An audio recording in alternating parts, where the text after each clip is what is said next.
ቅድስተ ቅዱሳን ትነብር ኣብ ዘይቅረብ ብርሃን ትነብር ኣብ ዘይቅረብ ብርሃን ኣብ ቅድሜኻ ደው ዝብል ደፊሩ መን ኣሎ ንሱ ኸንታዋዮ መን ኣሎ ንሱ እስከ ቦታኻ ቅድስተ ቅዱሳን ትነብር ኣብ ዘይቅረብ ብርሃን ትነብር ኣብ ዘይቅረብ ብርሃን ኣብ ቅድሜኻ ደው ዝብል ደፊሩ መን ኣሎ ንሱ ኸንታዋዩ መን ኣሎ ንሱ ብስእሊ ጠቢባን ኣይትግለጽን ኢኻ ዓብዪ ኣምላኽ ኣዝኻ ድንቂ ኢኻ ዓብዪ ኣምላኽ ኣዝኻ ድንቂ ኢኻ ዘይትምርመር ዘይትግመት ዘይትብጻዕ ኣዝኻ ዓብዪ ኢኻ እግዚአብሔር ኣምላክ ኣዝኻ ዓብዪ ኢኻ እግዚአብሔር እስኪ ዘይትምርመር ዘይትግመት ዘይትብጻዕ ኣዝኻ ዓብዪ ኢኻ እግዚአብሔር ኣምላክ ኣዝኻ ዓብዪ ኢኻ እግዚአብሔር ሰማያትን ምድርን ዘጽናዕካ ባሕርን ቀናያትን ዝፈጠርካ ወሰናት ምድሪ ኩሉ ናትካ ፍጥረት ኩሉ ይግዛእካ ፍጥረት ኩሉ ይግዛእካ ኣምልኾ ስግደት ይግባእካ ፍጥረት ኩሉ ይግዛእካ ኣምልኾ ስግደት ይግባእካ ፍጥረት ኩሉ ይግዛእካ ኣምልኾ ስግደት ይግባእካ ፍጥረት ኩሉ ይግዛእካ ኣምልኾ ስግደት ዘይትምርመር ዘይትግመት ዘይትብጻዕ ኣዝኻ ዓብዪ ኢኻ እግዚአብሔር ኣምላክ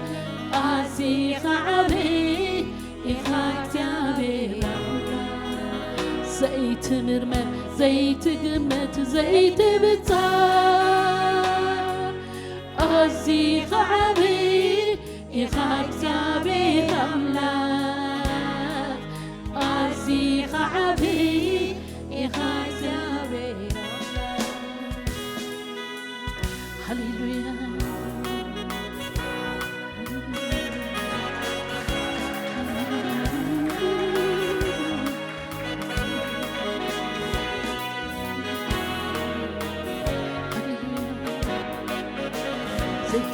ዘይትምርመር ሃሌሉያ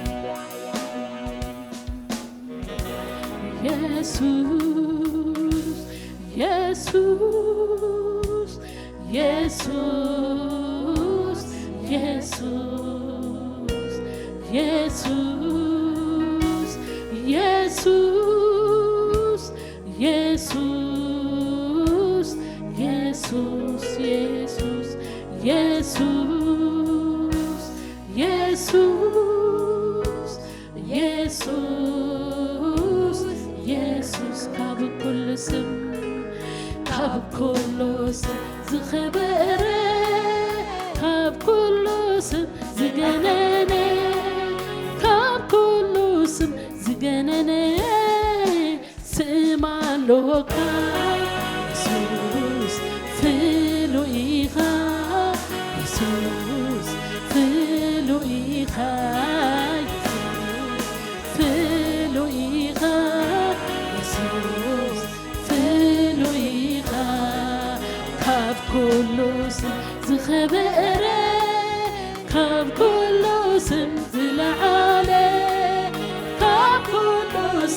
ዝገነነ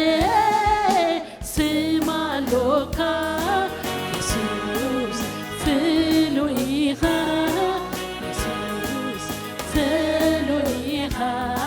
ኢየሱስ ፍሉይኻ ስምካስ ኮን ኣኩላ ምድሪ ክንደይ ክንደይ ዓብዩ ስምካስ ኮን ኣኩላ ምድሪ ክንደይ ክንደይ ዓብዩ ኢየሱስ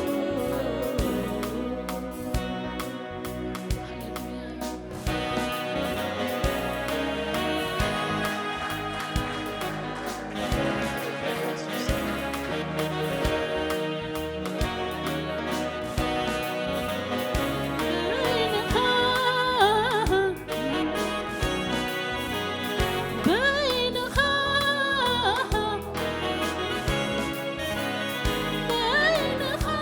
مخانك كبزي بالخامسة